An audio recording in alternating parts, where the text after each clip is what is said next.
আসসালামু আলাইকুম। এবার সরাসরি যুক্তরাষ্ট্র নাক গলাচ্ছে বাংলাদেশের এই পরিস্থিতি নিয়ে।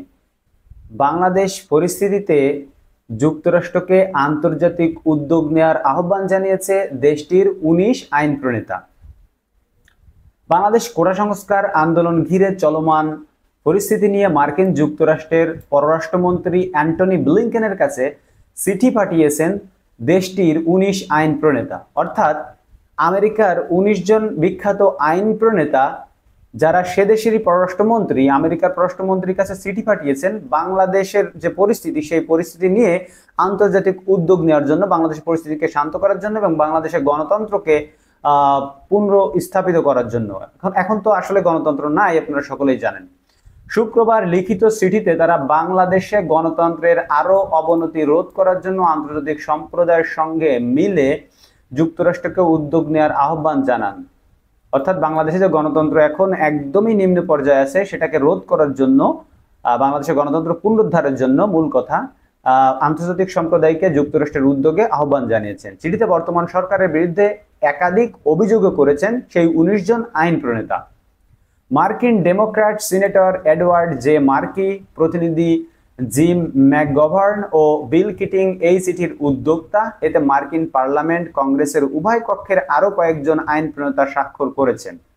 সিনেটর এডওয়ার্ড জে মার্কির নিজস্ব ওয়েবসাইটে চিঠিটি প্রকাশ করা হয়েছে। অর্থাৎ বাংলাদেশের এই যে ঘটনা, এটি শুধু বাংলাদেশের ভিতরেই সীমাবদ্ধ নয়, এখন বৈশ্বিক আন্তর্জাতিকভাবে এটাকে মোকাবেলা করবে আমেরিকার উদ্যোগে। তেমনটি এখানে যে ১৯ জন আইন প্রণেতা চিঠি দিয়েছেন চিঠির ভিতরে ঠিক এমনটাই লেখা আছে।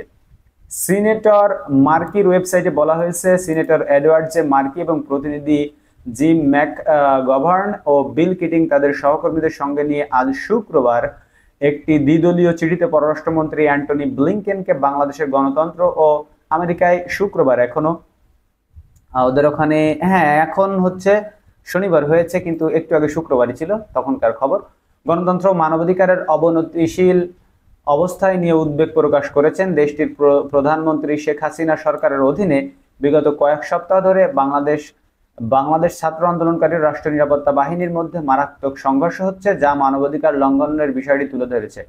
আইন প্রণেতারা আরো লিখেছেন, এত উদ্বেগজনক ও অব্যাহত প্রবণতার পরিপ্রেক্ষিতে আমরা আশা করি যুক্তরাষ্ট্র বাংলাদেশ সম্পর্কের ভিত্তি হিসেবে কাজ করে যে গণতান্ত্রিক মূল্যবোধের নীতি আছে। যুক্তরাষ্ট্র চাচ্ছে বাংলাদেশের গণতন্ত্রকে পুনঃপ্রতিষ্ঠা করার জন্য এবং বাংলাদেশে বর্তমানে যে পরিস্থিতি তৈরি হয়েছে এই পরিস্থিতিকে শান্ত করার জন্য যুক্তরাষ্ট্রের ১৯ জন আইন প্রণেতা খুব জোরালোভাবে যুক্তরাষ্ট্রের পররাষ্ট্রমন্ত্রী অ্যান্টনি ব্লিংকনের কাছে এই চিঠিটি দিয়েছে এবং তারা যুক্তরাষ্ট্রকে আন্তর্জাতিক উদ্যোগ নিয়ে বাংলাদেশের এই পরিস্থিতিকে, বাংলাদেশের মানুষকে শান্তি ফিরিয়ে দিতে তারা এই চিঠিটি আসলে দিয়েছে। এছাড়া মার্কিন হাউস অব রিপ্রেজেন্টেটিভসের যেসব সদস্য স্বাক্ষর করেছেন তারা হলেন সেন্ট মর্টন, লোরি ট্রাহান, জো উইলসন, দিনা টাইটাস, গ্রেস মেং এবং গেরি কনলি, গ্যাব্রিয়েল অ্যামো, এছাড়া আলেকজান্দ্রিয়া সহ আরো অনেকেই আসলে এই চিঠিতে স্বাক্ষর করেছিল।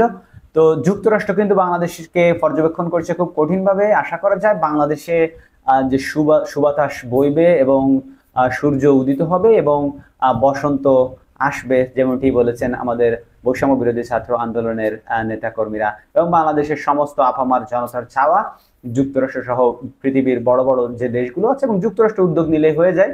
যুক্তরাষ্ট্র যদি উদ্যোগ নেয় তাহলে সকলের হস্তক্ষেপে হয়তো আমরা ফিরে আমাদের স্বাধীনতাকে আবার স্বাধীনতা আমরা করতে সক্ষম হব, স্বাধীন করতে সক্ষম হব এবং আমাদের দেশ আবার সূর্য উঠবে, স্বাধীনতার সূর্য, এবং সকল মানুষই সমান অধিকার এবং সমতা বজায় রেখে আমাদের দেশে চলতে পারবে, কথা বলতে পারবে। এই আশাই আসলে প্রতিটি মানুষেরই চাওয়া। তো বন্ধুরা, ভিডিওটি যারা দেখেছেন তাদেরকে অসংখ্য ধন্যবাদ। আমাদের ভিডিওটিতে একটি লাইক দিবেন।